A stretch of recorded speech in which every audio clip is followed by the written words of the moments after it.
Agora eu vou chamar a Fernanda Manhota, já conosco aqui em tela, nossa analista de internacional. Manhota, por que é importante para Donald Trump fazer esse gesto de viajar, né, de sair dos Estados Unidos e ir em loco ao Oriente Médio?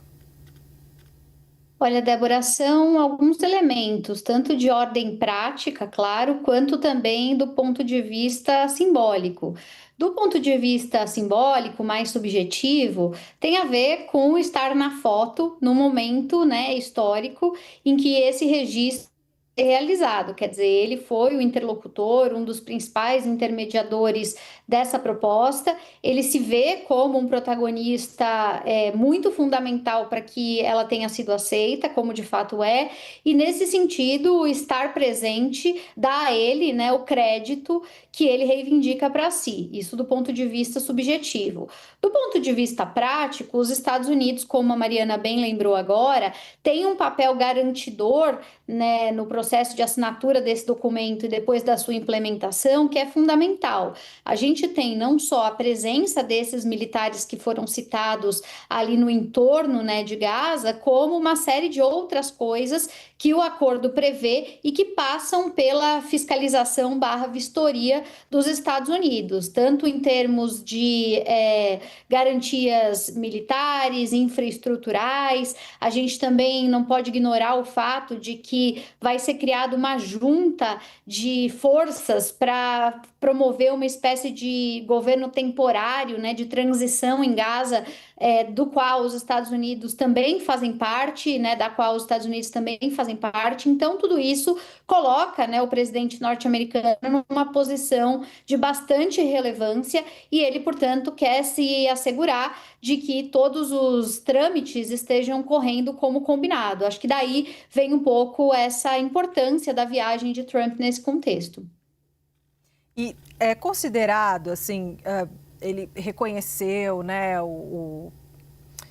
a participação dos outros negociadores, né, ali do Oriente Médio, a participação da Turquia, do Egito, etc. Como é que fica a relação, então, de Donald Trump com esses outros líderes também, o Catar, enfim?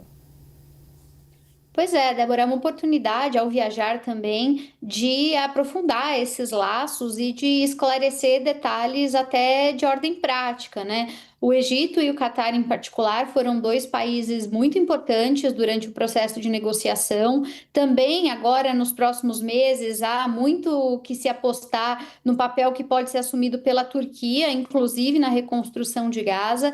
E o presidente Trump não pode prescindir, nesse sentido, desse apoio regional. É importante lembrar que, quando a gente fala da implementação desse plano, é uma implementação que vai acontecer de maneira parcial e também de maneira faseada. E ainda existem alguns detalhes que, inclusive, dizem respeito à interpretação desse texto que está sendo, né, aprovado, no que diz respeito ao controle das áreas, as rotas de auxílio, quem exerce controle militar em cada lugar, sem contar outros pontos das próximas etapas que são muito mais sensíveis, como, por exemplo, a desmilitarização do Hamas, que é um dos pontos mais delicados, e depois desse comitê que eu citei, a própria transição de governança em Gaza, que vão precisar não só do comprometimento dos lados diretamente envolvidos, né, o Hamas e Israel, mas também desses apoios regionais mais imediatos. Os Estados Unidos são a grande potência envolvida, mas a gente não pode